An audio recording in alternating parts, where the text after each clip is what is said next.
वादी कश्मीर में कुछ ऐसे वाक़ात अब पेश आ रहे हैं जिसकी बिना पे लोग जो है पहले समझ नहीं पाते हैं और उसके बाद उन्हें समझ आता है कि जिसके साथ हमने राब्ता कायम किया था वो एक बदमाश इंसान है या फ्रॉडिस्ट है। ऐसा ही वाक़ा यहाँ वादी कश्मीर में पेश आया है। सजाद अहमद चुल्लू नामी एक शख्स को पुलिस ने गिरफ़्तार कर लिया है।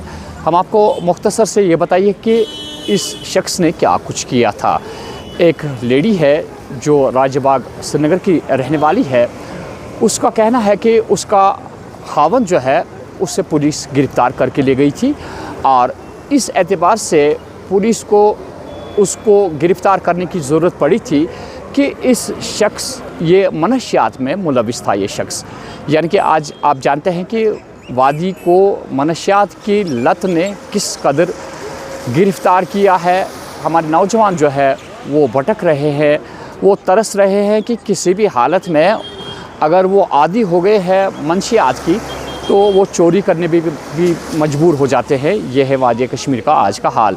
जब इस शख्स को पुलिस ने गिरफ़्तार कर लिया तो उसके बाद इसकी अहलिया जो है वो चाहती है कि उसके खावंद को किसी भी तरीके से पुलिस से रिहाई मिले। ये खातून इसी सजाद अहमद चुल्लू नामी शख्स के साथ राब्ता कायम करती है और किसी भी तरीके से वो शख्स जो है इसे माइल करता है कि मैं एक ऑफिशियल हूँ, यानी कि मैं सरकारी मुलाजिम हूँ और आपके खावंद को छुड़वा सकता हूँ। तो इस ज़िमन में 2 लाख रुपए उससे अदा करती है और इसके पीछे पीछे जाती है कि आखिर उसके खावंद को कब रिहाई मिलेगी जेल से।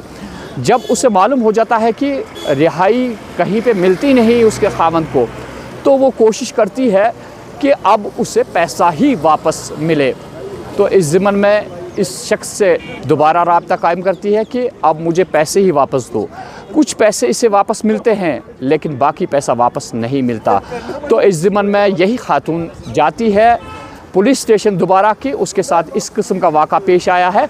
इस शख्स ने मुझे धोखा देके पैसे वसूल किए हैं और इसने मुझे यकीन दिलवाया था कि उसके खावंद को छोड़ दिया जाएगा, लेकिन वो ऑफिशियल कोई था ही नहीं। उसके पास इतनी ताकत थी ही नहीं कि पुलिस के साथ वो राब्ता करता और पुलिस भी उसे छोड़ देती।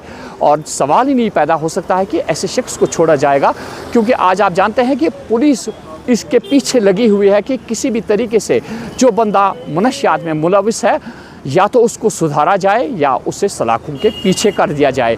तो पुलिस को जब ये मालूम हुआ कि किसी शख्स ने इस खातून से पैसे वसूल किए हैं, फ़ौरी तौर पुलिस एक्शन में आ गई और उस शख्स को गिरफ़्तार कर लिया गया। नाज़रीन, इस शख्स को हम आपको ये भी बताते चले कि एक बहुत बड़ी अच्छी बात है कि कोर्ट बलवाल इसको मुंतकिल किया गया है गिरफ़्तार करके।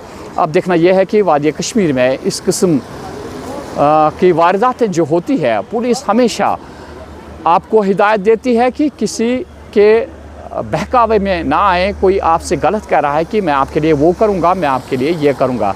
अगर इस खातून को ये मालूम होता कि ये भी इन पैसों से भी इसे महरूम होना पड़ेगा तो क्यों करती वो ऐसा। तो आप लोगों से ये खुसूसी हमारी रिक्वेस्ट है, इल्तिजा है कि भाई किसी शख्स पे एतबार ना करें। आज आप देखेंगे कि जब आप फ़ोन दबाते हैं, फ़ोन दबाने के बाद जब आपको किसी को कॉल करते हैं, वहाँ से आपको मखसूस एक रिंग ट्यून आती है कि अगर कोई आपको धमकाए कि वो कहे कि आपको मैं पुलिस का अफसर हूँ या कोई फ़लानी हूँ या फिस्तानी हूँ या धमकाए, तो उन धमकियों से आप ना डरें, लेकिन पुलिस को फ़ौरी तौर आप इतला करें कि फ़लानी नंबर से मुझे फ़ोन आया और वो मुझे धमकाने की कोशिश कर रहा है, तो फ़ौरी तौर उस शख्स को गिरफ़्तार किया जाएगा। कहने का मकसद यहाँ पे ये है सिर्फ़ कि वादी के लोग थोड़ा सा होश के नाखून लें, वो समझे कि क्या सही है कौन गलत है। ऐसे शख्स को पुलिस कहाँ से छोड़ती, ये सवाल ही नहीं पैदा हो सकता है। पुलिस ने यहाँ पे ठान ली है कि ऐसे शख्स के साथ बिल्कुल ऐसा बर्ताव किया जाएगा कि वो याद रखे ताकि दूसरे शख्स जो है वो इसमें मुलविस ना हो जाए। तो हमारी आपसे इल्तिमास है कि आप भी इन बातों पे ना जाएं और ऐसे